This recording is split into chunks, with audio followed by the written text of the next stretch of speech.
नमस्कार, मैं अंजलि मिश्रा। स्वागत है आप सभी का दो न्यूज में। एक तरफ दिल्ली के मुख्यमंत्री अरविंद केजरीवाल दिल्ली शराब घोटाले मामले में जेल में बंद है, तो दूसरी तरफ आम आदमी पार्टी के नेताओं और कार्यकर्ताओं का भरोसा केजरीवाल की सरकार पर कम होता नजर आ रहा है। और यही कारण है कि दिल्ली बीजेपी में कई सारे आम आदमी पार्टी के कार्यकर्ता जो है शामिल हुए हैं। और इसे लेकर बाकायदा आपको बता दें कि इस दौरान बीजेपी के जो है दिल्ली अध्यक्ष वीरेंद्र सचदेवा मौके पर मौजूद थे, जहां पर उन्होंने बीजेपी का पट्टा पहना के सभी का पार्टी में स्वागत किया। साथ ही साथ ये भी कहा कि किस तरीके से मोदी का परिवार जो है वो लगातार बढ़ता जा रहा है, इसका कुनबा जो है बढ़ रहा है। वहीं दूसरी तरफ अगर हम बात कर ले तो दिल्ली शराब घोटाले मामले को लेकर अरविंद केजरीवाल से इस्तीफे की मांग तो की ही जा रही थी, लेकिन अब एक और नया घोटाला सामने आया है, जिस घोटाले में अब बीजेपी अरविंद केजरीवाल के इस्तीफे की मांग कर रही है। क्या है पूरा मामला, विस्तार से समझेंगे। सबसे पहले बात कर लेते हैं आम आदमी पार्टी के कार्यकर्ताओं की। तो आम आदमी पार्टी के कई सारे कार्यकर्ता जो है वो उन्होंने अब बीजेपी ज्वाइन कर ली है। मौके पर वीरेंद्र सचदेवा जी मौजूद थे,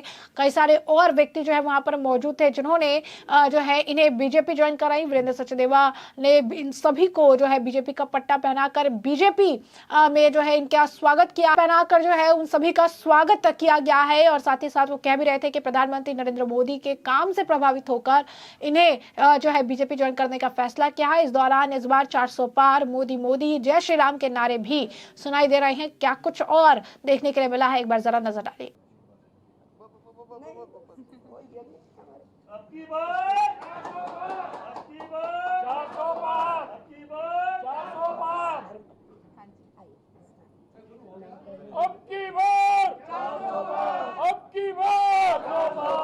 जय श्री राम, जय श्री राम, जय श्री राम, जय श्री राम।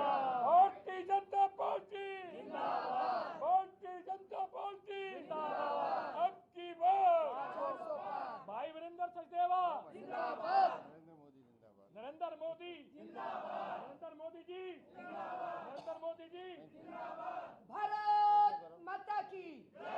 तो जैसा कि आपने देखा कई सारे कार्यकर्ता जो है वो बीजेपी ज्वाइन कर चुके हैं। वहीं दूसरी तरफ आपको बता दें कि दिल्ली के मुख्यमंत्री केजरीवाल के लिए कथित शराब नीति मामले के बाद अब जल बोर्ड घोटाले का जो है घोटाला उनके लिए फांस बनने के करीब है। जहां बीजेपी अब तक शराब घोटाले को लेकर आम आदमी पार्टी के राष्ट्रीय संयोजक सीएम केजरीवाल पर लगातार हमलावर बनी हुई थी, अब दिल्ली जल बोर्ड में व्याप्त अनियमितताओं को लेकर वह शोर मचा रही है। बीजेपी नेताओं ने इसकी जांच सीबीआई से कराने की मांग की है। इस मसले को लेकर दिल्ली बीजेपी अध्यक्ष वीरेंद्र सचदेवा और बीजेपी विधायकों ने एक संयुक्त प्रेस कॉन्फ्रेंस कर दिल्ली जल बोर्ड में जारी भ्रष्टाचार का मुद्दा उठाया। उन्होंने कहा कि दिल्ली में पानी का बिल रिहायशी इलाकों में 30 किलो लीटर पानी का 790 रुपए आता है, सर्विस चार्ज 219 रुपए और फिर सीवर चार्ज पर 474 रुपए और दोनों को मिलाकर 1484 रुपए बनते हैं।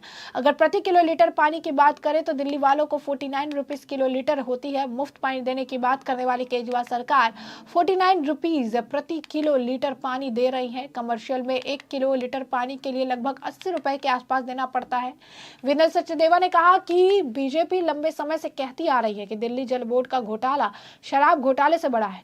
आप नेता इससे बचने का हमेशा प्रयास करते रहे हैं। उन्होंने कहा कि दिल्ली सरकार के वित्त विभाग के सर्वोच्च न्यायालय को बताया है कि पिछले 9 सालों में 28,400 करोड़ रुपए का कोई हिसाब नहीं है। दिल्ली बीजेपी अध्यक्ष ने 9 मार्च को आतिशी द्वारा लिखे गए एक पत्र का हवाला देते हुए कहा कि उनके पत्र से जो जानकारी है उसमें कई बातों का खुलासा होता है। पत्र में मिली जानकारी के मुताबिक 59% पानी से कोई रेवेन्यू नहीं आता है, जबकि अतिरिक्त 15% पानी के उपयोग कर कोई पारदर्शिता नहीं है। उन्होंने कहा कि आज दिल्ली जल बोर्ड में 74% पानी का कोई हिसाब नहीं हो रहा, यानी सिर्फ 26% पानी से ही पूरा जल बोर्ड चल रहा है। इतना ही नहीं, 2021 से 22 से तो खाते ही गायब है। उन्होंने आरोप लगाते हुए कहा कि दिल्ली जल बोर्ड केजरीवाल के भ्रष्टाचार का अड्डा बन चुका है। और क्या कुछ कह रहे हैं वो जरा एक बार सुनिए। हमारी दिल्ली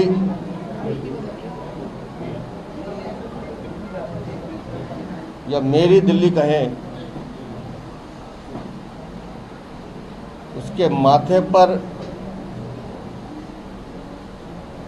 लग चुके कलंक की कलंक गाथा अरविंद केजरीवाल की जारी है आज भी।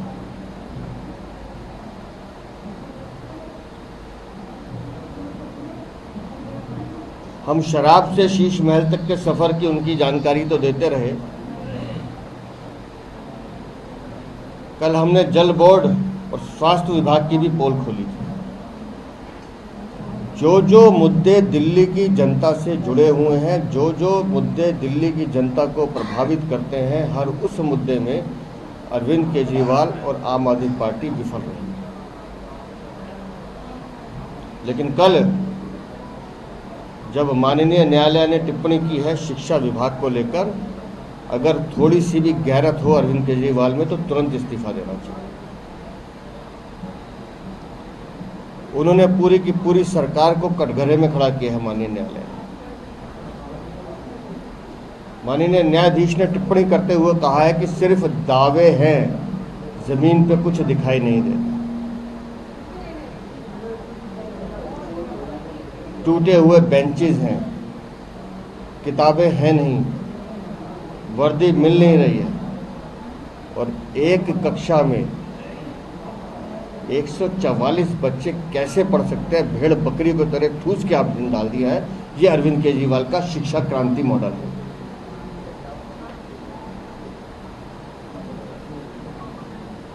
स्कूल में एडमिशन्स प्रारंभ हो चुके हैं, लेकिन आज तक ईडब्ल्यूएस का कोटा नहीं खुला है। अभिभावक परेशान होकर घूम रहे हैं कि हम कहाँ जाएं। लेकिन अरविंद केजरीवाल जो खुद जेल में है, अपने अहंकार की पूर्ति के लिए मैं खुद तो काम करूंगा नहीं, लेकिन दूसरों को भी काम नहीं करने दूंगा। पूरी की पूरी शिक्षा व्यवस्था नहीं, पूरी की पूरी दिल्ली सरकार इस समय चौपट हुई पड़ी।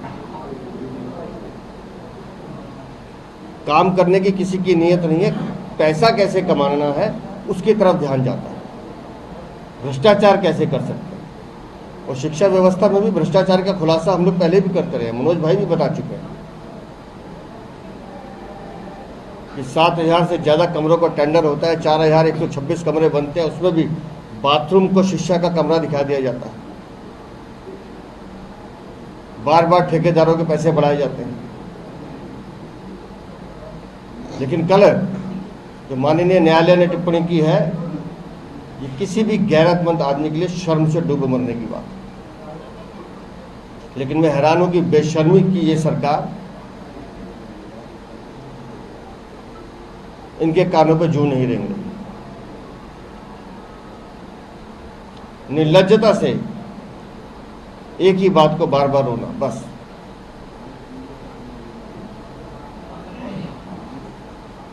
बहुत गंभीर टिप्पणी की है शिक्षा विभाग को लेकर, पूरी शिक्षा व्यवस्था को लेकर।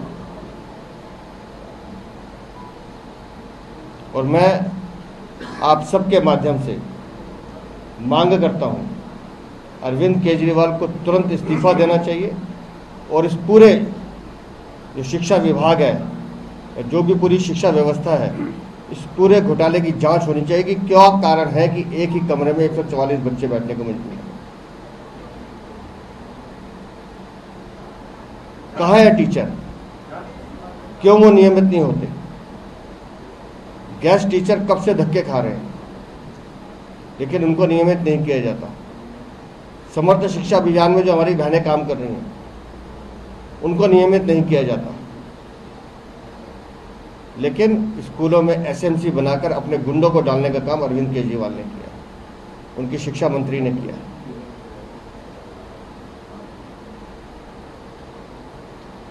एक इवेंट मैनेजर की तरह पूरी की पूरी दिल्ली सरकार काम करती है कि झूठ का प्रचार करो, जोर से बोलो, बार बार बोलो, जमीन में हकीकत कुछ नहीं है।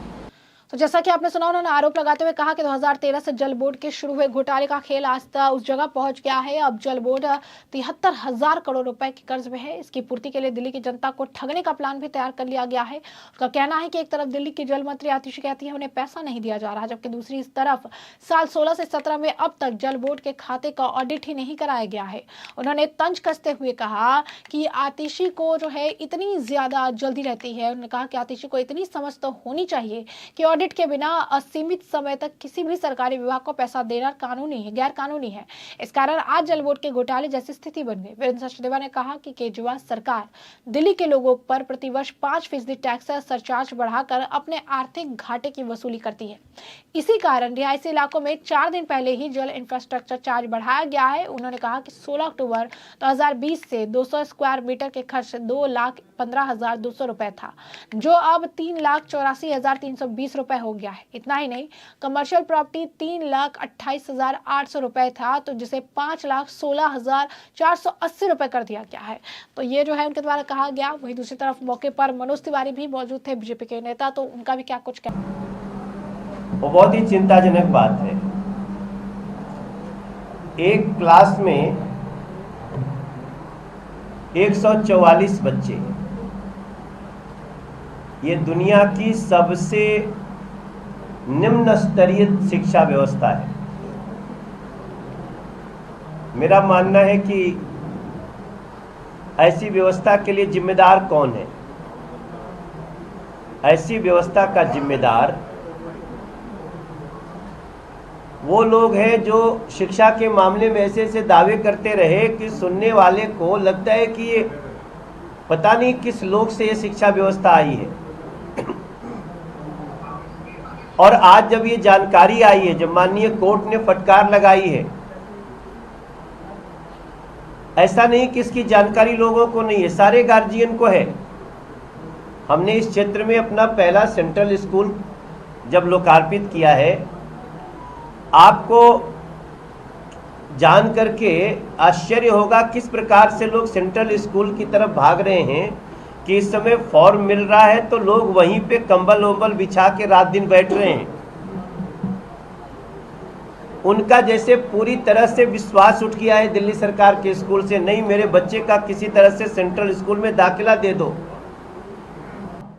कांग्रेस ने जो अपना पहले से एजेंडा मैनिफेस्टो दिया है, मुझे लगता है कि उसको पढ़ने के बाद तो प्रत्याशी कोई लड़ने को तैयार ही न हो यहाँ से या कहीं से देश में। आम आदमी पार्टी और कांग्रेस का गठबंधन बन गया है, क्या वोट बैंक कम होगा या कैसे होगा? खत्म होगा, खत्म वोट बैंक। ये दो चोरों का गठबंधन है। ये गठबंधन को दिल्ली की जनता गलियों में जब चर्चा कर रही है तो हैरान है, क्योंकि दोनों एक तो 15 साल लूटे, फिर जो आया वो गरियाते हुए आया। कौन सी गाली है जो उन्होंने नहीं दिया कांग्रेस को? आम आदमी पार्टी ने, आम आदमी पार्टी के शीर्ष नेतृत्व ने, आम आदमी पार्टी का कार्यकर्ता तो इतना निराश है कि अभी कार्यालय खोलने के पहले ही कम से कम 200 आम आदमी पार्टी के लोगों का भाजपा में प्रवेश हो चुका है। अभी जब ऑफिसवा खुल जाएगा, आज भी मुझे लग रहा है आम आदमी पार्टी से 100 लोग आप लोगों के सामने ज्वाइन करेंगे। ठीक है, यहाँ वाला करवा दीजिएगा, फिर प्रदेश में कराइएगा। तो देखिए, हम कहते समय जरूर हमको इस हास्यास्पद स्थिति लग रही है, लेकिन आज भी कई लोग भारतीय जनता पार्टी, आम आदमी पार्टी से ज्वाइन कर रहे हैं, क्योंकि आम आदमी पार्टी के कार्यकर्ता बहुत हताश हैं। कांग्रेस के भी जो कार्यकर्ता जमीनी के वो बहुत हताश हैं।